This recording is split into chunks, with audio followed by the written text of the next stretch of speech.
De volta a Brasília, a gente fala sobre as suspeitas de vendas de emendas para parlamentares em gabinetes da Câmara e do Senado em Brasília. Tudo isso já vem mobilizando os trabalhos do Supremo Tribunal Federal. Assunto para a repórter Janaína Camelo, Judiciário em Brasília. Janaína.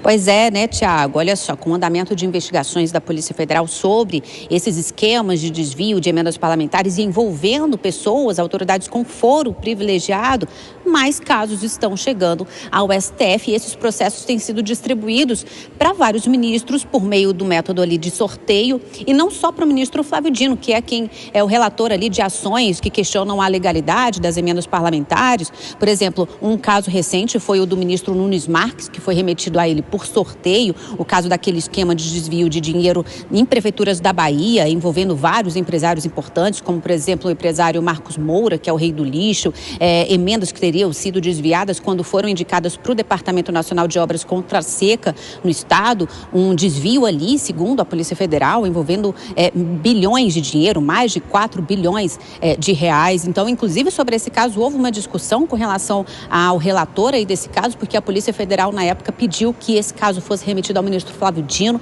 presidente do STF, o ministro Luiz Roberto Barroso, analisou ali tecnicamente, disse que não havia necessidade, ficou mesmo aí nas mãos do ministro Cássio Nunes Marques. Hoje mesmo, por exemplo, Tiago, uma decisão do ministro Gilmar Mendes decidiu que o STF tem competência para conduzir as investigações de um outro caso envolvendo emendas parlamentares que teriam sido desviadas, indicadas para prefeituras do Ceará e envolvendo o deputado federal Júnior Mano, do PSB. Inclusive, ele nega que tenha participado de qualquer tipo de irregularidade. O ministro Gilmar Mendes determinou, na verdade, a Polícia Federal que envie em 15 dias um relatório parcial sobre esse caso. Tem também um outro processo nas mãos do ministro Cristiano Zanin, mirando 3 parlamentares do PL, também que já foram denunciados, inclusive, pelo Ministério Público, pelos crimes de corrupção passiva e organização criminosa. O julgamento dessas denúncias vai acontecer no próximo dia 25, na primeira turma do STF.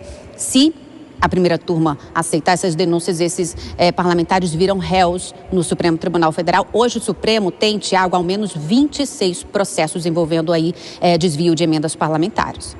Pois é, muita coisa, a gente continua acompanhando toda essa investigação e a relação do Congresso com o Supremo. Bom trabalho, Janaína.